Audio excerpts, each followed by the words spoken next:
Hey, what's going on, Party Chat Sports? It's your host, Caleb Gill, getting you ready for Week 10 of the NFL season. Happy Veterans Day, everybody. And before we get into this episode, I do want to take a quick moment to thank all the men and women who have fought and continue to serve in our nation's military. You are appreciated. You are loved.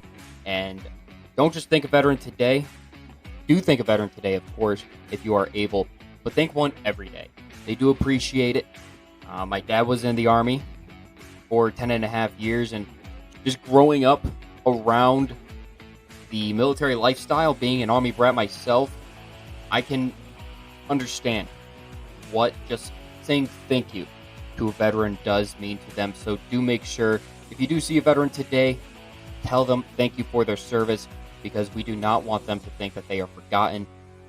We have our freedoms because of them. I had this opportunity to record this and share my sports takes, our sports takes here at Party Chat Sports with you, in large part because of those that serve our country, the men and women who risk their lives and, occasionally have to pay the ultimate sacrifice. So thank you to those, again, not just that have served, but do continue to serve. It is Veterans Day. Do want to take a moment to remember the veterans, but also don't forget about those that are currently serving. With that being said, let's get into your parlay of the week for Week 10 here at Party Chat Sports in the NFL. And there's going to be, whenever I do these parlays, I'm going to keep a couple themes. There's going to be like unders of the week. You're going to see a lot of recurring things, just because I think there are certain things that are easier. They're just gimmies. I call them gimmies, right? So let's start off with a gimme, okay? Let's head out to Jacksonville for the 49ers, Jacksonville Jaguars game. 49ers coming off of a bye week. They traded for Chase Young. They're also in a little bit of a slump. They've lost 3 straight games. They're 3-point favorites. I'm taking the 49ers as the favorite in this one. I think they start finding their feet again. They start figuring things out. They needed that bye week, especially 3 straight losses. You do kind of need a bye week just to kind of like regroup and reload, retool, and they did with Chase Young. Grabbing Chase Young is huge for that defense. And the one great thing about the offense, so I did take 49ers at -3. That is at minus 110 odds as the 3-point favorites. I'm taking the Niners in this one. I do think they get at least a 3-point victory over the Jacksonville Jaguars. That's not as much of the gimme that I was talking about, though. The gimme for me, Christian McCaffrey anytime touchdown. Come on, guys. Really? We could do Christian McCaffrey anytime touchdown every week and feel safe. He has scored a touchdown in every game. He has had a full-time role with the 49ers dating back to when he got traded to San Francisco last year.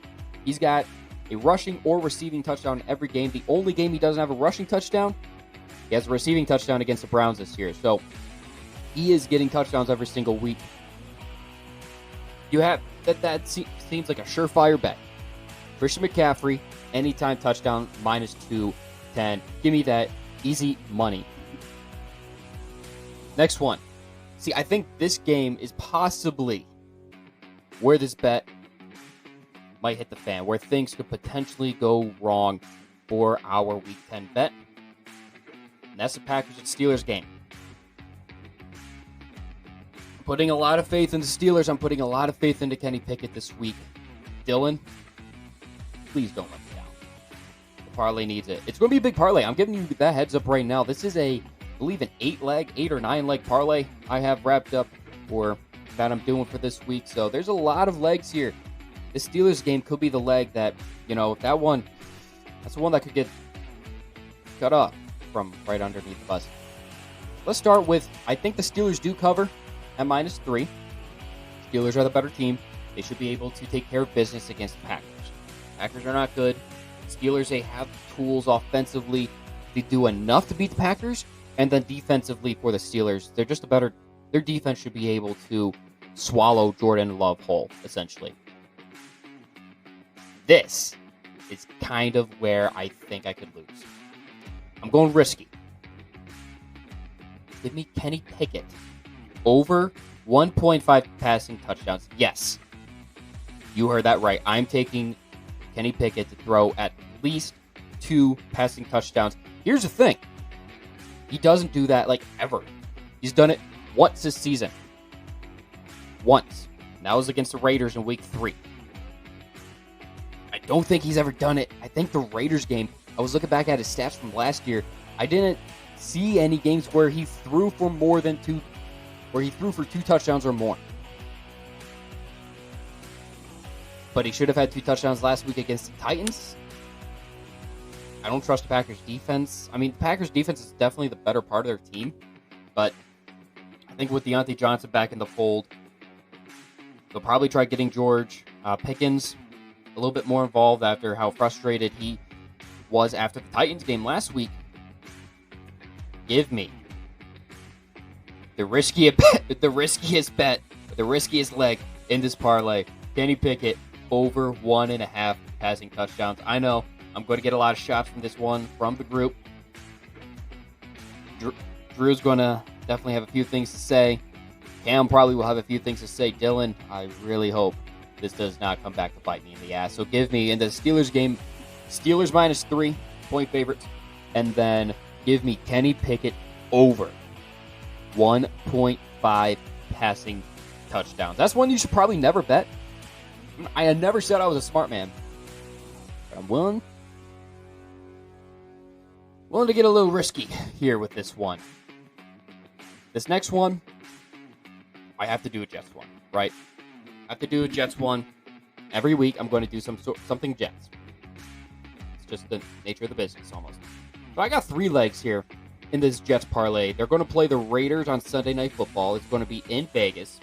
They're coming off of a devastating, not really devastating, disappointing, the better word.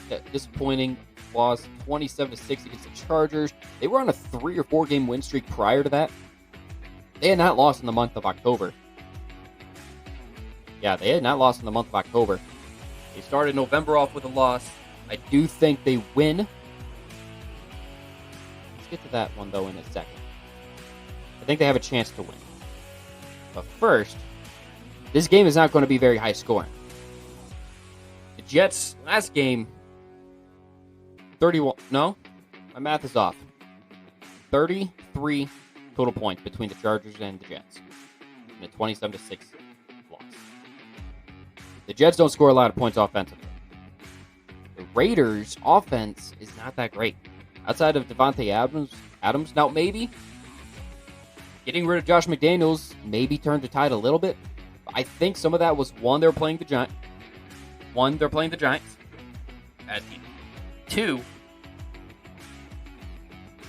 a lot of times it does seem like when an interim coach comes in that first week, the players go really hard and they shock the world.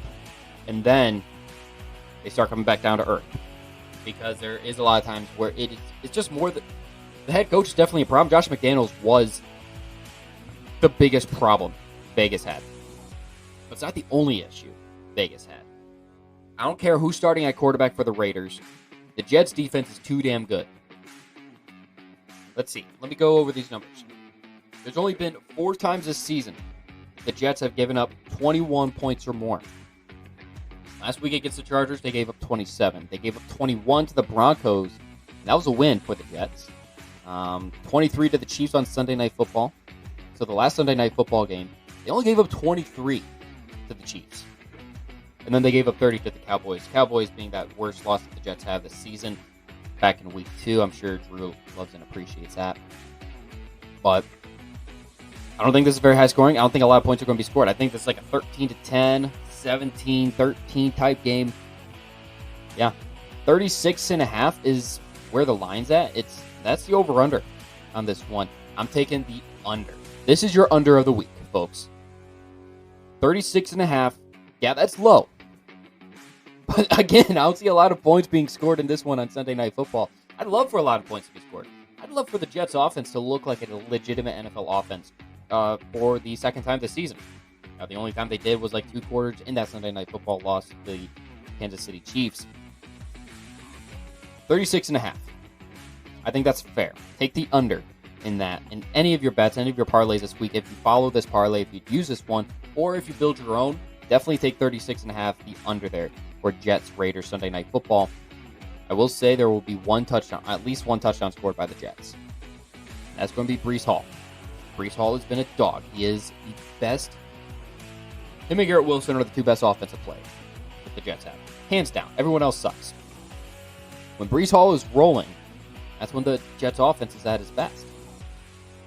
When Breece Hall scores a touchdown, the Jets are 8-0, dating back to his rookie year. 3-0 this year, 5-0 last year. That's rushing or receiving. So Breece Hall, anytime touchdown, if I think the Jets are going to win, which I do, at -1, Jets are they're -1 point favorites. That line's set at negative or -1 away. I also think Breece Hall, anytime touchdown, should be a part of that bet. Or if you're going to bet Breece Hall anytime touchdown, I think you have to take Jets -1 over the Raiders. Just because, again, the Jets, when Breece Hall scores, they don't lose. I think Breece Hall is going to score. I think the Jets are going to win. So give me those three legs: under, Breece Hall touchdown, and Jets -1 point spread for that Sunday Night Football game. And then the last game I'm going to touch here is Texans-Bengals. The line for that one's set for 47. I'm taking the over. I'm going over. I think these two offenses have a chance to explode. The Bengals are averaging 26.5 points per game since week 5. Week 4 was their last loss. That was a 27-3 loss against the Titans. Since then, they're averaging 26.5 points per game. 34 points, 17, 31, 24. Those have been their 4 points totals for them as an offense, or a team, I guess, that they've been putting up each and every week since that week 4 loss. So I think it's fair to assume that the Bengals are going to put up points in this one. And I think the Texans are going to be able to put up points as well. We saw last week that C.J. Stroud can match you touchdown for touchdown. Texans offense they got talent. They have the offensive rookie of the year under center in C.J. Stroud. Yeah, I'm calling my shot right now. That should be a parlay. That should be a leg. I might bet on that one at some other point.